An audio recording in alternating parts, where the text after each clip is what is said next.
so-called Plebgate row involving Sutton Coldfield MP Andrew Mitchell took another turn today.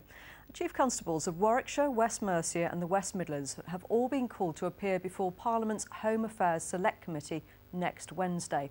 It follows a report by the Independent Police Complaints Commission yesterday into a meeting between Mr Mitchell and Police Federation representatives from the three forces.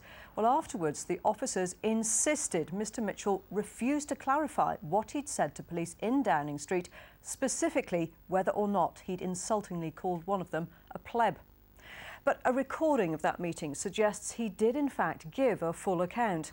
Well, Bob Jones is Police and Crime Commissioner for the West Midlands. I spoke to him a little earlier and asked if officers didn't tell the truth, then surely they should be disciplined by their chief constables. Well, I think the issue is a very full and thorough investigation supervised by the IPCC has taken place, and the results of that were put in front of senior officers of three particular forces, and they concluded on the basis of the evidence and clear legal advice that there was no case to take forward to disciplinary procedures. This has been a long-running saga, to say the least. Isn't there a danger that public confidence in your officers will be undermined by all this? Well, it certainly has been by the statement of the Deputy Chair of the IPCC in an unnecessary intervention when, having supervised this investigation, have the opportunity to have taken over this investigation. She delegated it to West Mercia Police and to senior police officers to hear the evidence. She suddenly, for some reason or other, at this last point, decided, despite the evidence and the legal advice, to make a statement which is not justified by either the evidence or the legal advice. And the Prime Minister said today that he feels that Andrew Mitchell is due an apology. He said that Mr Mitchell had been able to prove that the three Police Federation representatives hadn't told the truth. Don't you think that Mr Mitchell deserves an apology? Well, he would deserve an apology if there was any evidence that a thorough and complete process had not been gone through. The evidence is, as agreed by the IPCC, that that process has actually been gone through. That all sides, all issues are actually looked at, and a conclusion was reached in a fair and appropriate way through due process. So you would dispute what David Cameron said today? He also said that the conduct of these officers was not acceptable. Do you dispute that?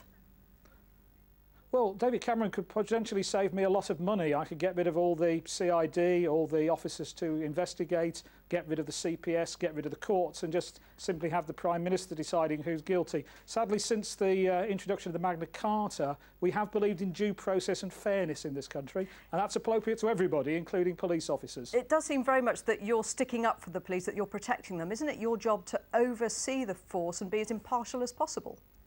It's my job to stand up for the whole of the community, including police officers, when they are being treated unfairly.